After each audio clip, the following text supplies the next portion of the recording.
Good morning. All right. Good morning, everyone. I'm Reverend Dr. Nicole Kirk, and on behalf of our entire ministry team, we welcome you on this first Sunday of May. And welcome to our online viewers and everywhere members with us from all over the world. If you're on Facebook or Zoom, we ask you to drop your prayer requests, joys, and concerns in the chat so that in that moment we can, later in the service, light a candle and hold space for you here in the sanctuary. If you are a first-time guest or new to All Souls, we welcome you. And we have a special gift. Our ushers are coming down the aisle in just a moment. And if you raise your hand and let them know you're here, keep your hand up there, they can share that gift with you. All right. Oh, my goodness. You know what? Our theme this month is truth. Oh, take a breath there. It's a great time to talk about truth, since it's an idea that has become quite controversial these days. It's going to be a good Sunday. It's going to be a good month. Now, for our offering today, we are giving to the Tulsa Day Center for Homelessness. They provide a full range of services for their clients with all the tools necessary in overcoming anticipated situational and chronic homelessness. Now, I know some folks have mixed feelings or concern about handing money to those in need when they see them on the street. So giving to organizations like Tulsa Day Center provides real and direct assistance, from legal aid to shelter, food, and bathing. So please give generously to the Tulsa Day Center later in the service. There's a lot happening here at All Souls this month. I want you to check out your order of service, check out online as always, but I want to highlight a few of our announcements for you this morning. This Wednesday is our annual Volunteer Appreciation Party. Yes, someone knows it's fun. This Wednesday is our annual party, and it's going to be a time our staff throws a party to thank all those who volunteer in so many ways. Don't miss it. We have a 70s theme, so we're grooving with gratitude. I don't even know if that's how you do it, and it's going to be great. Then, next Sunday is Mother's Day, and our tradition here at All Souls is that each person of all ages brings a flower to church on Mother's Day, and we will leave a flower for someone else, and you'll take one home. We'll explain it during the service. It's one of the most moving rituals in this place and across the world in Unitarian Universalist churches. We call it the Flower Communion. Now, please know that nominations are now being accepted for our All Souls Board of Trustees. So be on the lookout for that, or looking for ways to participate. And finally, last but not least, I want to thank everyone who came out for the pickleball tournament fundraiser yesterday. Congratulations to all our winners. We had several winners, but I want to highlight first place, Adam Tyner, who's a new member, and his partner, Say Chaitanya and Paul Bathina. They were our winners for the pickleball tournament. It was great. And so check out everything. We have so much going on, as I already said, and I'd like to now invite the congregation to rise in body or spirit as Reverend Gerald Davis comes with our invocation and covenant. Good morning, church. Good morning. May the Lord be with you. I've been waiting for that all year.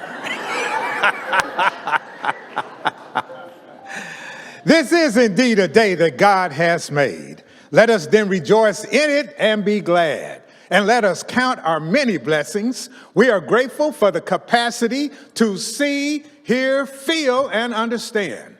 We are grateful for the incredible gift of life, and we are especially grateful for the ties of love which bind us together, giving dignity, meaning, worth, and joy to all our days. Please join me in our covenant. Love is the spirit of this church. Service is its law. This is our great covenant, to dwell together in peace, to seek the truth in love, and to help one another.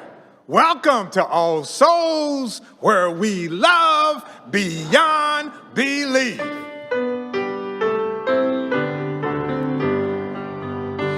From all that dwell below the skies, let faith and hope with love arise. Let beauty, truth, and good be sung through every land by every tongue.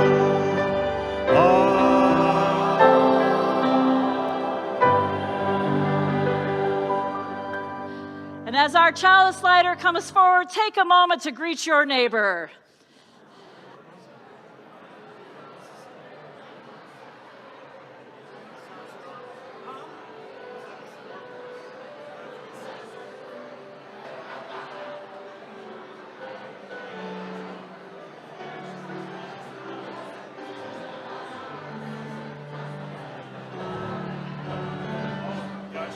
So I could play, it would be funny. Okay, when the kids, okay. All right.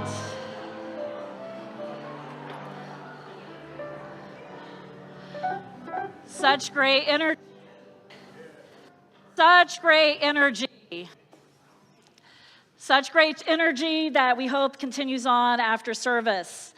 The flaming chalice is a symbol for Unitarian Universalist tradition, a tradition that which our congregation is a part of. Today, our chalice is lit by All Souls member Roxanne Preston. As Roxanne lights this flame, we celebrate her presence, her story, and the new chapter she begins with us.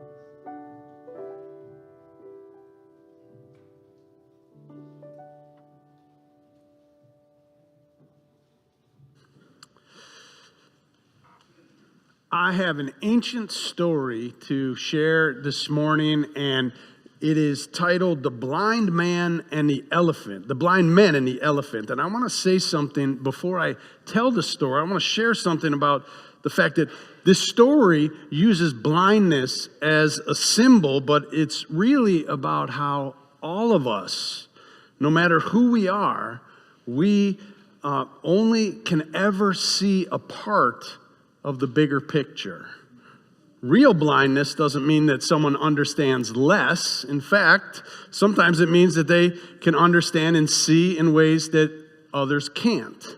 So we share this story with great respect for people with all kinds of abilities, knowing that we all need each other's perspectives if we want to understand a larger truth. So once upon a time, there were 6 blind men who had never seen an elephant before. And so one day, an elephant was brought into the village where they lived, and they were really excited because this would be a chance for them to experience an elephant that they'd maybe heard about before. But since they couldn't see the elephant because they were blind, they see by using their hands to touch the elephant. And so they each, one at a time, went up to experience the elephant. And after they did, they started to talk about, so what do you think? What do you think about the elephant? And the first one said, well, the first one who walked up and touched the side of the elephant was like, oh, it's like a big wall. It's really heavy and strong and solid. And another one said, what are you talking about? Because this one went and touched the trunk of the elephant and said, an elephant is like a snake. It's like this big, long, round snake. Another one started yelling, you guys are both crazy, because he touched the tusk He said, no, it's hard and it's sharp. It's like a spear. And this went on. The one who touched the leg said, no, you're all crazy because it's like a tree trunk. It's hard and it's round and it's thick. And so they just, the other one touched the ear, said it was like a leaf. So the other one touched the tail and said it was like a rope. And so there they were arguing. They're sitting there arguing, yelling at each other, these guys. And finally someone came up to them who was able to see with their eyes and was able to say, hold on, y'all. You each have experienced the elephant. What you're saying is true, but you've only experienced a part of the elephant.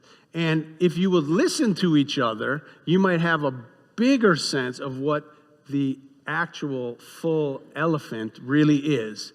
Of course, then they started to listen to each other, and they started to laugh, and they realized how silly it was, because each one of them had a piece of the truth, and it was only by listening to each other's experiences that they could understand the bigger truth. And it's something that we can all learn from this story about how important it is to be with other people who can see things maybe differently than we can and understand things differently than we can, so that together we can understand a greater truth. So with that, I'd like to welcome our children at this time to go to your Sunday school. I see Miss Shannon's in the back, and she's can walk you to your Sunday school. And at the same time, this being New Member Recognition Sunday, we're going to be recognizing 32 new members into the life of the congregation. And I think about 10 of them are here in this service to be recognized. So if you're here to be recognized as a new member, we invite you to come on up onto the chancel for our recognition ceremony. We have a little gift and a ritual for you. Come on, Roxanne.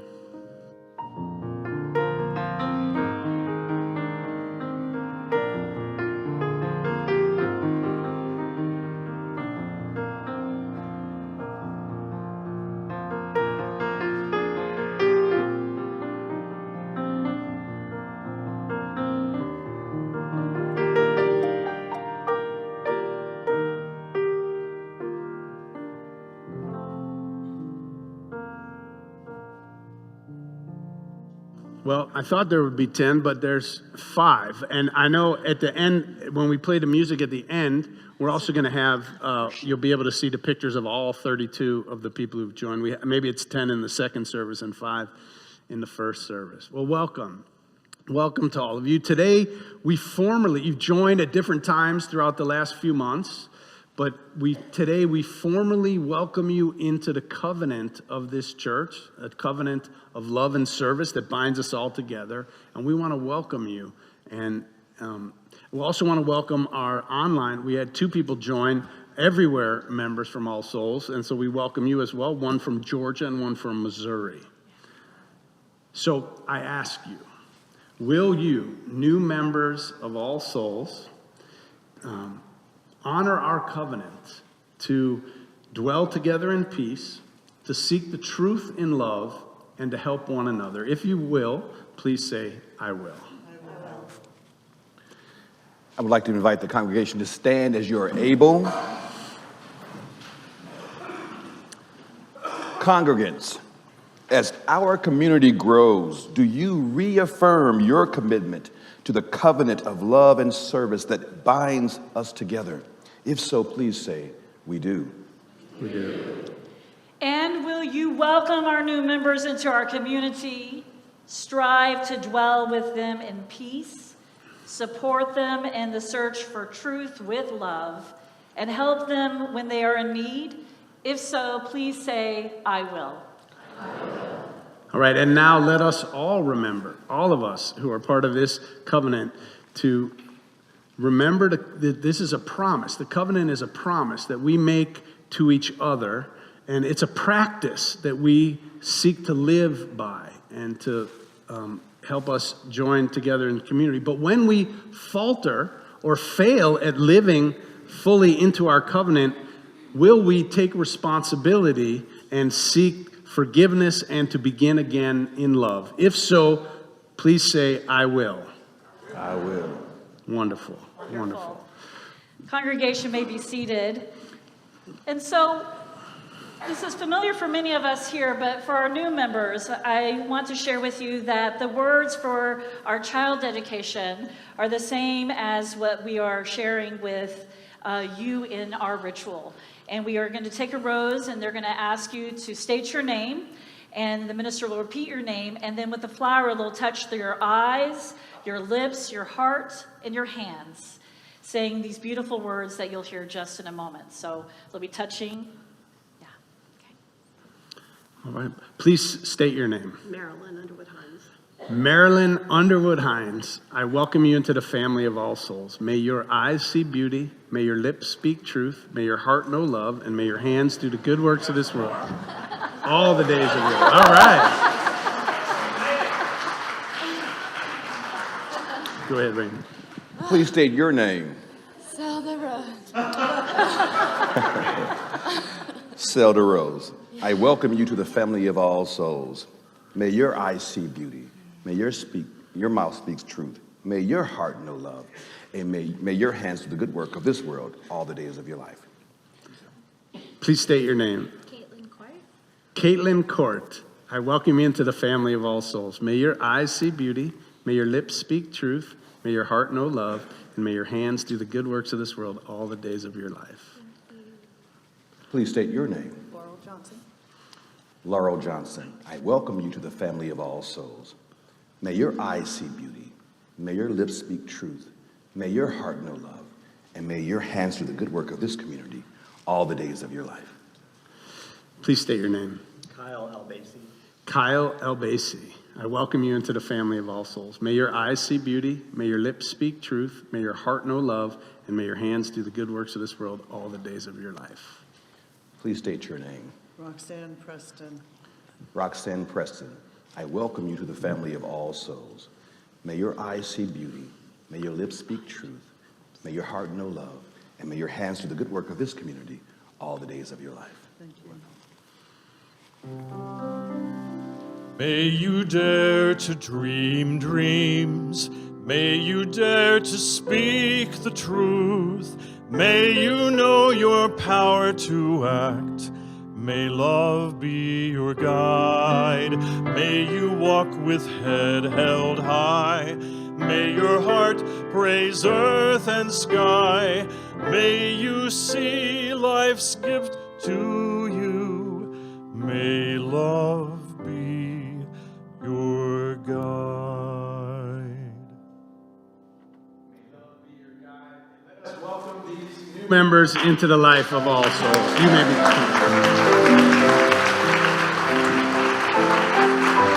Come on down.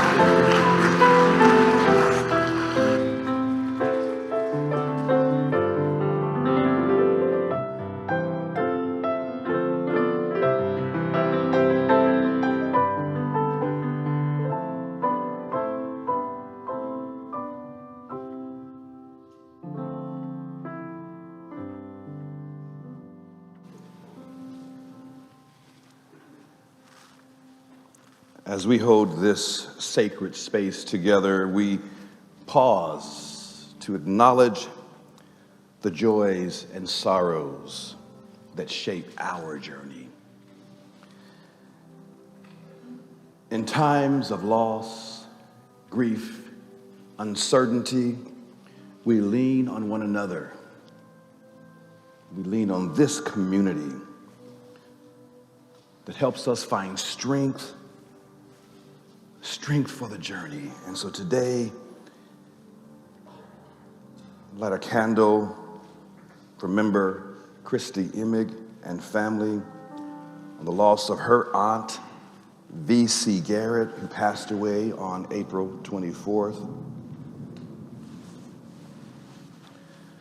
We light a candle for member and worship associate Lee Rumley on the loss of her best friend, Brett Wheeler, who passed away last week.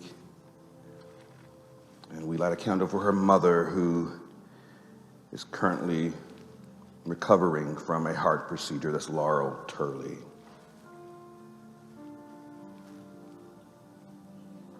We light a candle for Evangeline and David Smith in honor of Evangeline's father, Reverend Larry Lyman, who is in the hospital and who is also celebrating his 85th birthday today, surrounded by his children.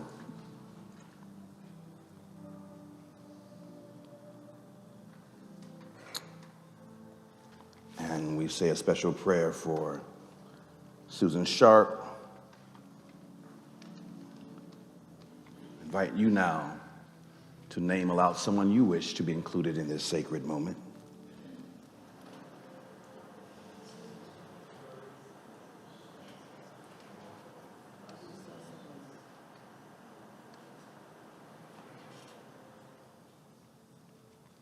I light a final candle for all the names spoken and those unspoken but yet remain in our hearts.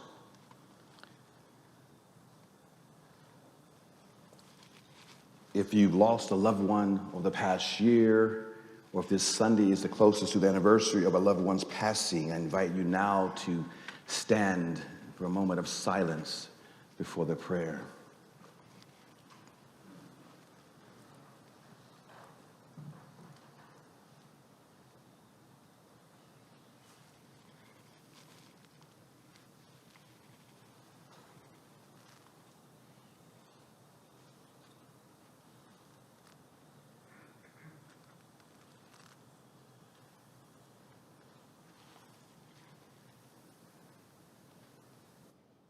You may be seated. Hear now this prayer. O gracious God, Spirit of life and love, we are gathered with feelings of joyful bliss, knowing that we are in a place that allows us to open our hearts and receive the blessings of companionship. And we are underlying what makes this happen, and that's that virtue called truth. Sometimes we miss that mark, and the truth is by itself, but truth never dies. Truth sustains. Truth makes it real. So here we are in a place that says love is the spirit of this place. Love needs truth. Truth to undergird the possibilities that come from love.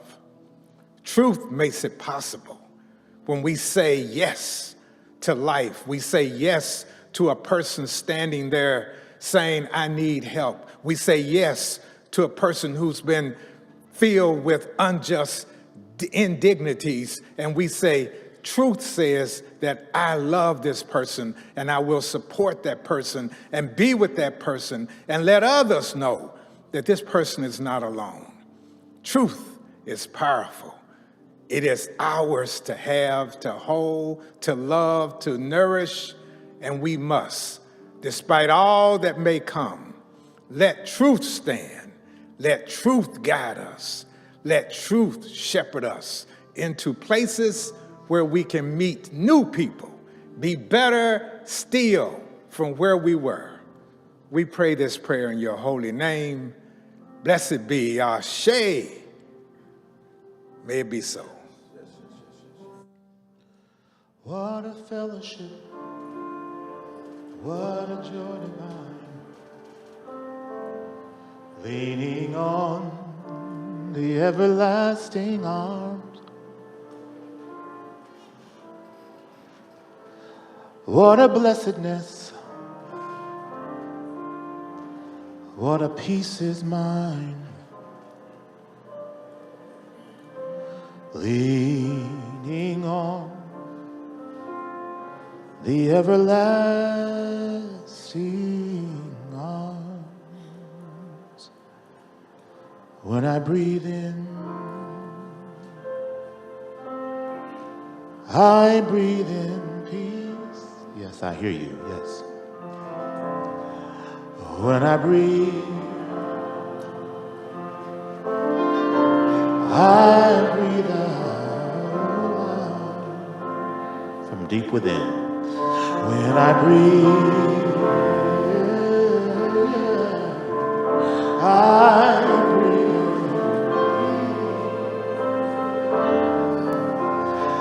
When I breathe, I breathe out. When I breathe in, when I breathe, oh,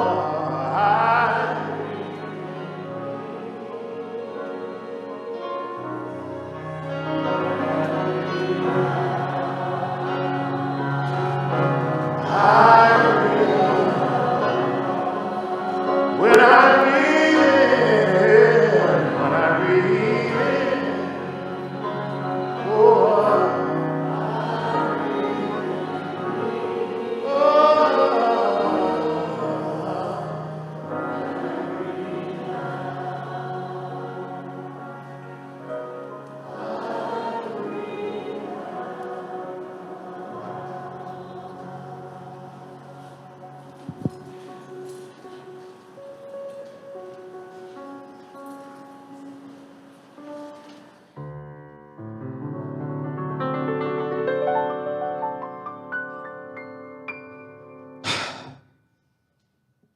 I'm sick and tired of hearing things from uptight, short-sighted, narrow-minded hypocrites. All I want is the truth.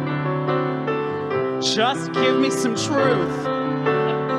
I've had enough of reading things by neurotic, psychotic, pig-headed politicians. All I want is the truth. Just give me some truth. No short-haired, yellow-bellied son of Tricky Dickie's gonna Mother Hubbard soft soap me with just a pocket full of hope. Money for dope. Money for rope.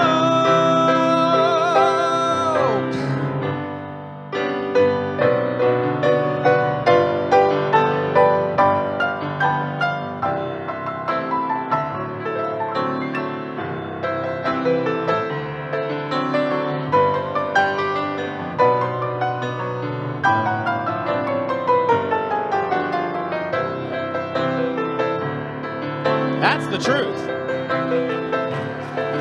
No short-haired, yellow-bellied son of Tricky Dickie's gonna Mother Hubbard soft soap me with just a pocket full of hope.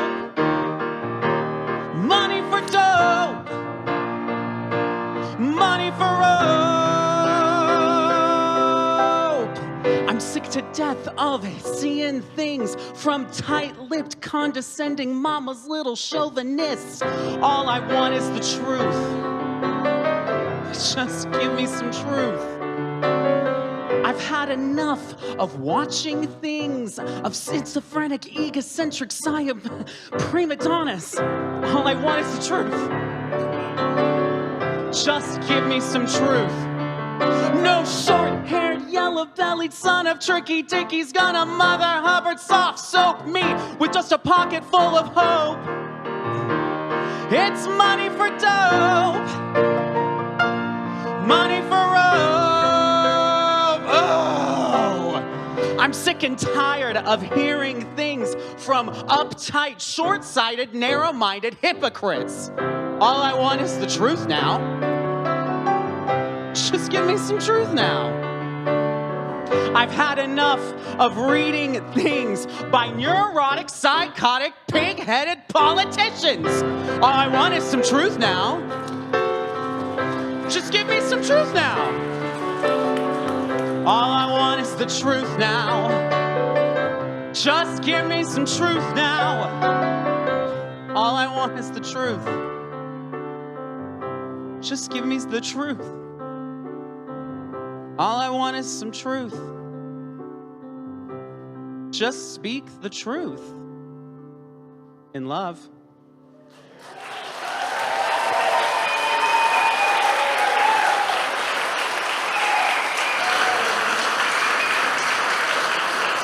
Thomas Williams, everybody. Thank you, Thomas. Rick Fortner, wonderful. Thank you. That was. I wonder if John Lennon ever imagined that song would be sung in a church on a Sunday morning. We need it, though. We need it right now. gosh, thank you. I just want a little truth.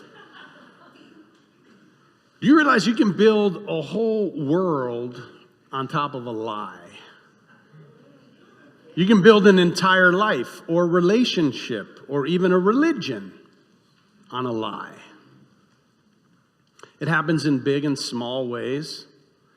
I think I've told this story before of the time in my early 20s when I was somewhere. I think it was a bar, but I'm not sure. And there was this gorgeous woman, and she was standing with some friends across the room from me. And after a while, I noticed that she kept looking at me. And I mean, seriously, she could barely take her eyes off of me.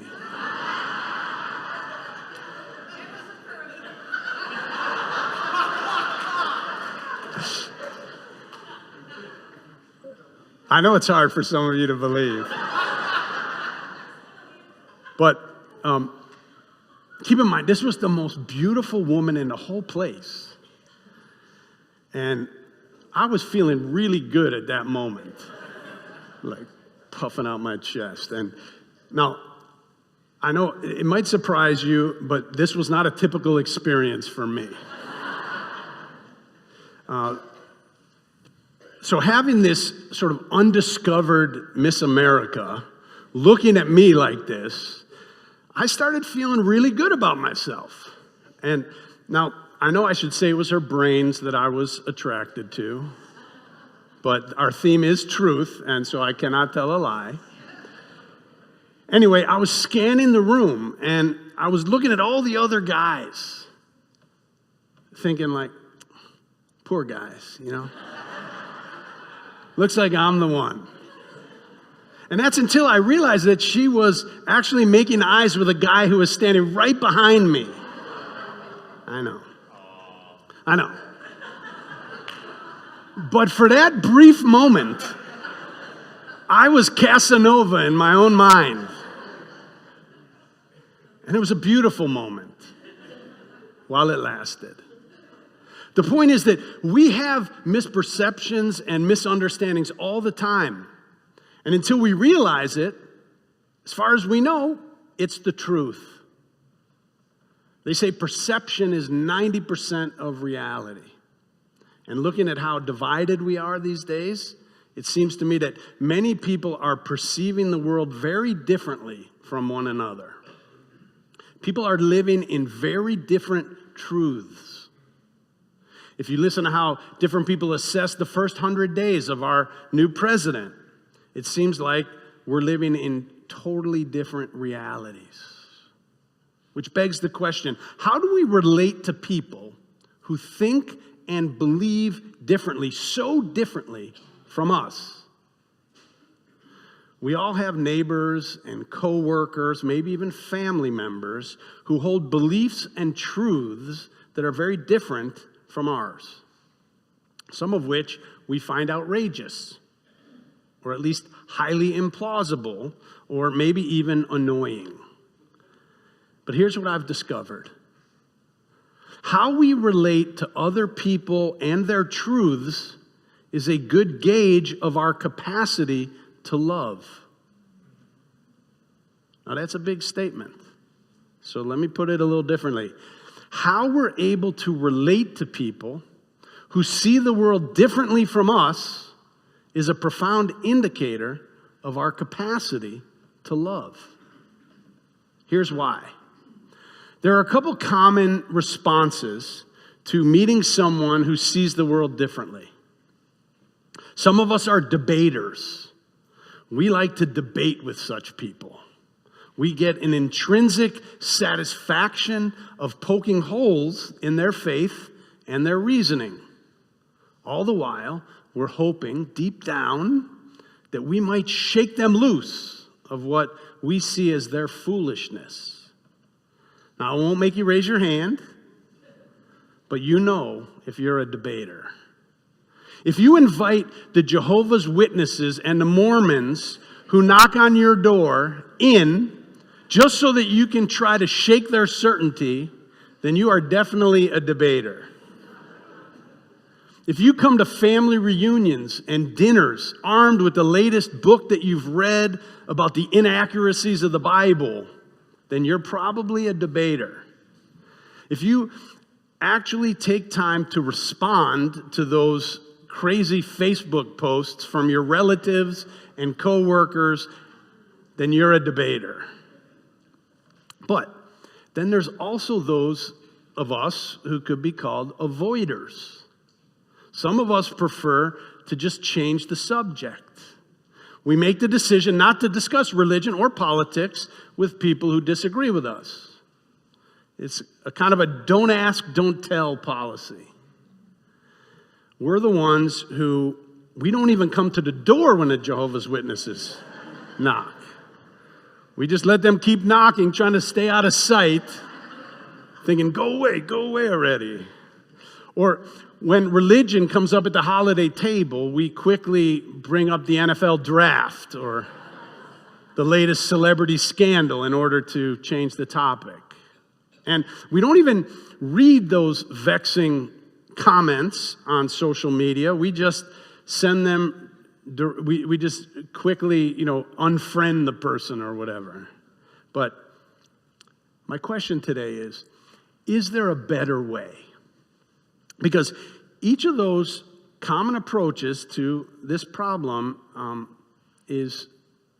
even though each of these are common approaches to the problem, I have to be honest, being the theme of the month, is that I've changed a lot in this regard over the years. I used to be both a debater and an avoider, depending on the situation. There was a time in my life when I would try to get people to start questioning their faith. It was like a sport.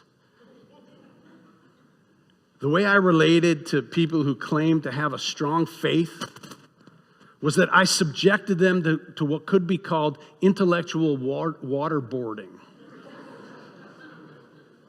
Trying to get them to admit the flaws in their logic.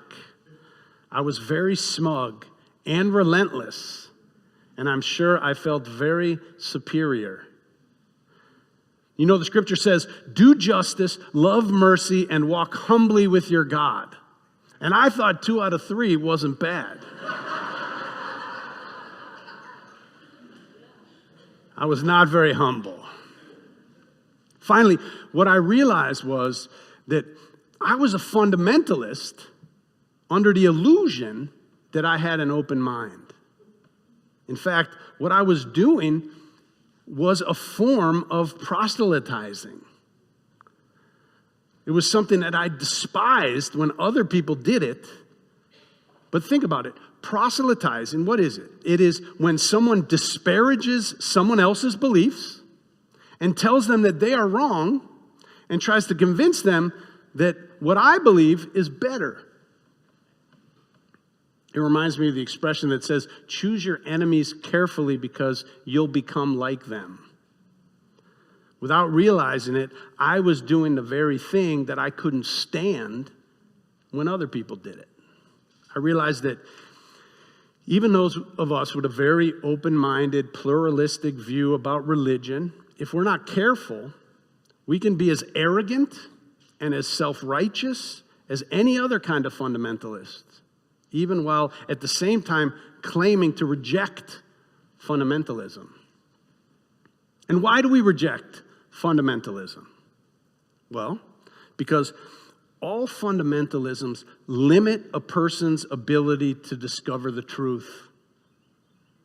Because they already know what's true, so there's no new information is helpful, which also narrows a person's capacity to love. It's all in the story of the blind men and the elephant. Each of the blind men touches a different part of the giant pachyderm. And so each one is absolutely convinced by their own experience that they know the shape of an elephant. The one who touches the trunk thinks it's like a hose. The one who touches the side thinks it's like a wall. The one who touches the tail thinks it's like a rope. Each man is confident in what he knows because it's what he experienced. Why wouldn't a person be confident in what they experience with their own senses. And because of that, they fail to discover a greater truth than the one that they already think they know. But I'm taking this a little bit further this morning because this is about more than just truth. This is about love. The goal of life is not truth, it's love. In the covenant of our church, we say, seek the truth in love. All right, we just welcomed in some new members this morning.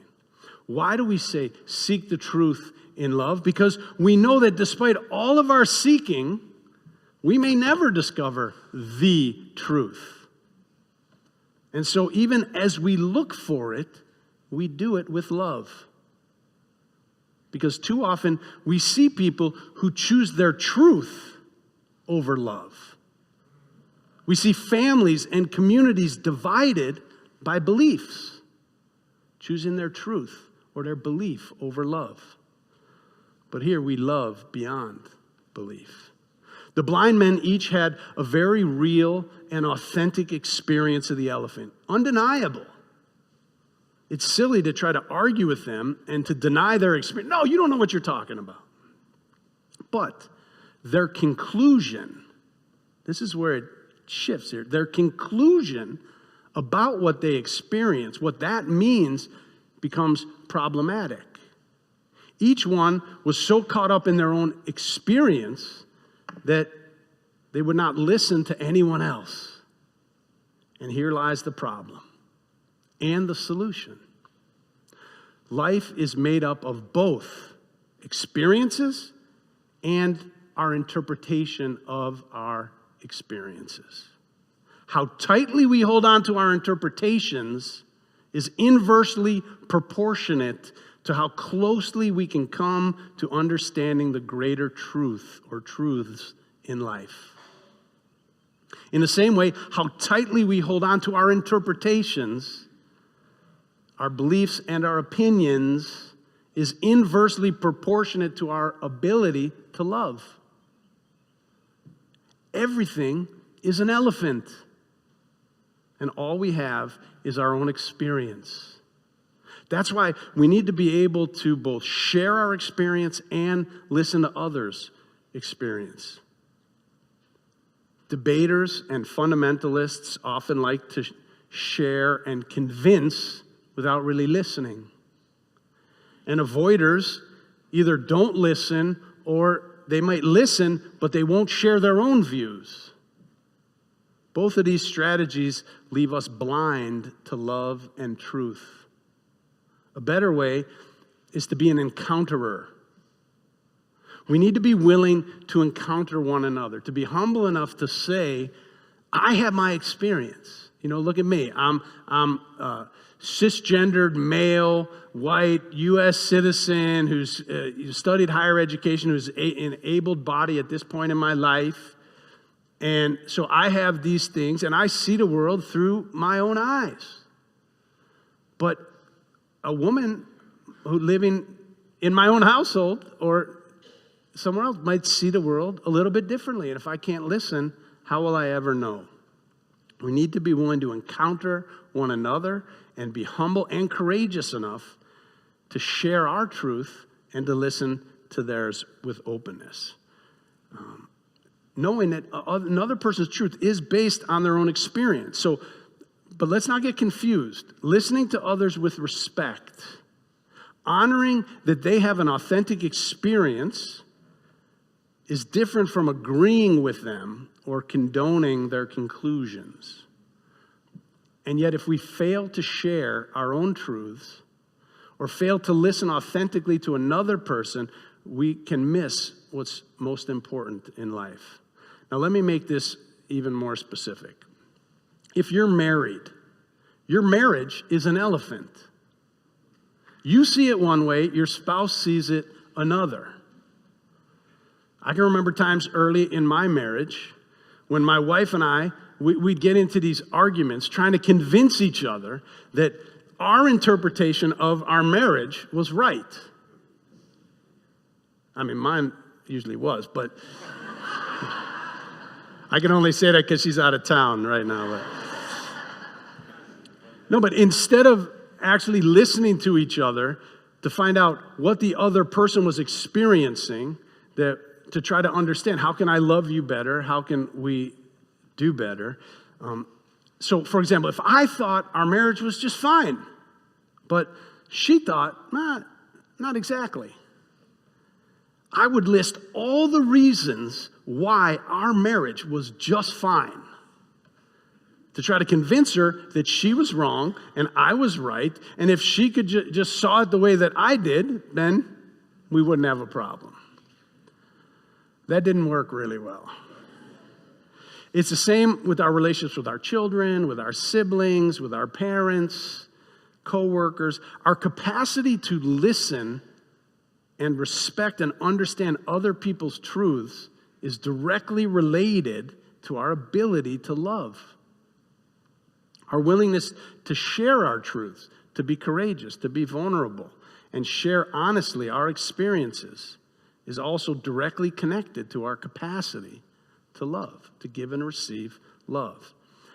Our lives and relationships will improve exponentially. They do improve exponentially to the degree that we learn to live in such a way that we realize that everything in the world is an elephant and we are all blind. That means our experiences are valid and they're true and they deserve to be shared and they deserve to be honored. And yet we must be humble enough to know that what we know is limited. It's limited by time, it's limited by culture, it's limited by language, it's limited by 10 million and one other things. You know, we say we have these senses that help us to see what's real. And yet we know that there's so much that these 5 senses that we have don't pick up, right? There's all kinds of, there's infrared right here. We can't see it. We don't, there's Wi-Fi flowing through here. There's all kinds of things going on that we can't see. There's colors that we can't see. Our dogs can smell and hear things that we can't even, frequencies that we can't even hear. They're real, they're happening. We just can't hear them. So, we forget that our senses help us to experience reality, but they also limit the bandwidth of our experience of reality. Well, it's the same thing in our relationships with others. The more diverse our community, the more different people that we're in relationship with, the closer we can come to understanding the elephant, to understanding reality and the truth. But we have to know how to give and to take. It gives us the formula for both truth and love. So I hope in this fraught and divided time that we're living in, that you will consider not being such a debater or an avoider, and will strive to become more of an encounterer. At least some of the time. I mean, some people, it's just too much. I'm not saying like you got to go open your heart to everybody, or meet, but some of the time, when you can, to do it is a huge change in how we live. Because remember, the purpose of life is not to know the truth, it's to learn how to love. So friends, truth is not dead, it's just hiding in our differences. I love you.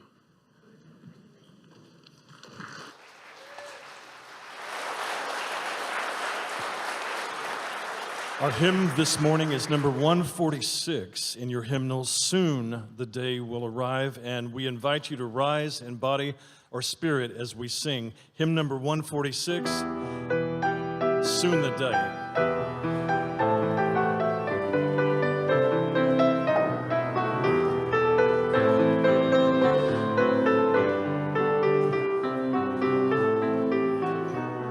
Join with me, here we go. Soon the day will arrive when we will be together and no longer will we live in fear.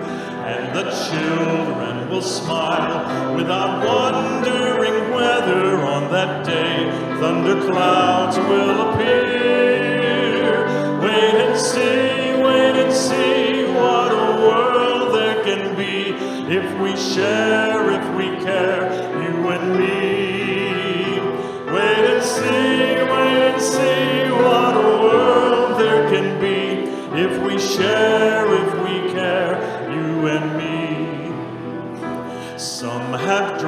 some have died to make a bright tomorrow, and our vision remains in our hearts. Now the torch must be passed with new hope, not in sorrow, and a promise to make a new start. Wait and see what a world there can be if we share, if we care, you and me. Wait and see what a world there can be if we share, if we care, you and me. Thank you. Yes. We will now gratefully receive this morning's offering for the Tulsa Day Center for the Homeless.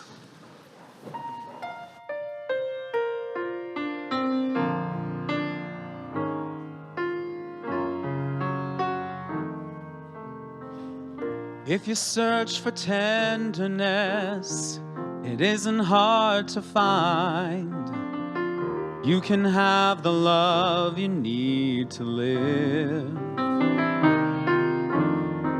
And if you look for truthfulness, you might just as well be blind.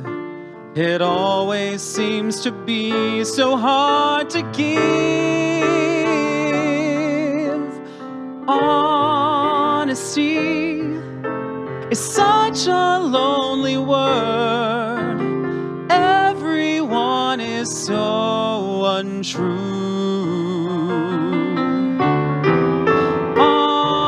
Honesty is hardly ever heard, but mostly what I need from you.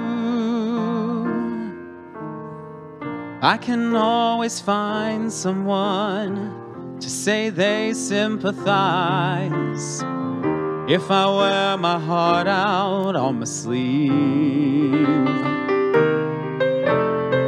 But I don't want some pretty face to tell me pretty lies.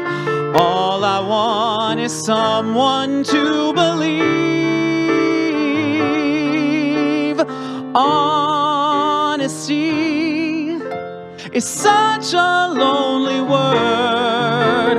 Everyone is so untrue. Honesty is all I ever heard, but mostly what I need from you.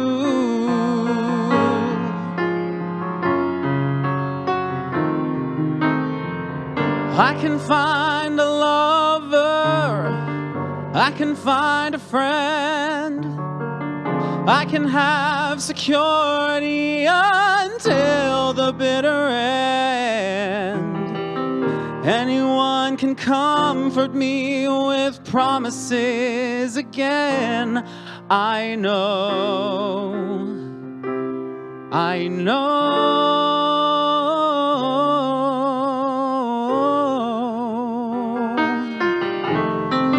When I'm deep inside of me, don't be too concerned. I won't ask for nothing when I'm gone. When I want sincerity, tell me where else can I turn?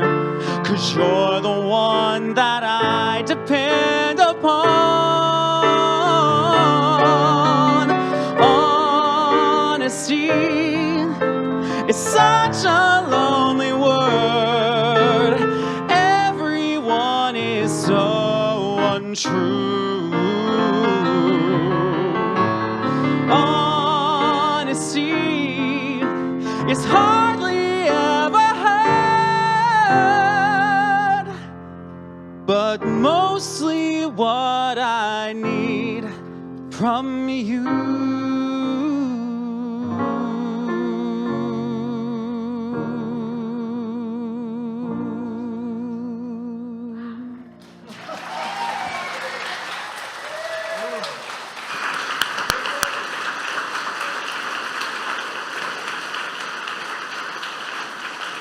Beautiful. Thank you, Thomas. Thank you, Rick Fortner. I want you to know on May 18th, we're going to be celebrating Rick Fortner and his ministry with us at 10 o'clock in the 10 o'clock service especially. So be here on May 18th for that in 2 weeks. Mother's Day next week, bring a flower with you if you can. We'll have some extras just in case people forget. We don't want anyone to be excluded. But if you can remember to bring a flower, I think it has even more meaning when you bring one and take one from somebody else.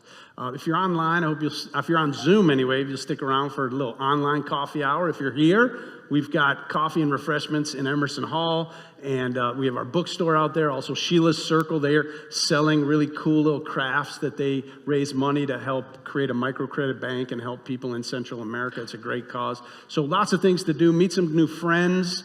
And if you're here visiting for the first time, right out this door on your left, we're going to shake hands over there, and right out this door on your left, we have our Sonnen Library. We've got folks there to greet you and answer questions, and one of us ministers will come in and say hello as well. We look forward to meeting you and finding out why you came this morning and what your questions might be. But with that, I just want to say I got one disclaimer on everything that I just said in my sermon. No, I stand by everything, and I think it's really important to be humble enough to realize that, we don't need a bunch of Unitarian Universalist fundamentalists out there who think that they know better than everybody else. We may know a lot, but there's always more we can learn, and we have to stay open and realize other people have other perspectives, and there's something underneath there. There's a pearl in every oyster. There's something in what they're saying, what they're experiencing, even if we disagree with them, that we can learn from. But my disclaimer is this. It's something that Goethe, the philosopher, said years ago. He said, say it to someone wise or keep silence. Say it to someone wise or keep your silence. And I think it's really important that if we're going to bare our souls, if we're going to be as honest as Thomas makes us want to be when he sings with that beautiful voice of his, that if we're going to do that, remember, if you're going to bare your soul and be vulnerable, do it with someone who's wise. You may disagree with them, but they could still be a wise person, a person who has the ability to also listen and be engaged. So remember that. I think that truth has served me very well throughout my life. Say it to someone wise or keep silent. May you go out into this world and may your eyes see beauty, may your lips speak truth, may your heart know love, and may your hands do the good works of this world all the days of your life. Go and be blessed and be a blessing.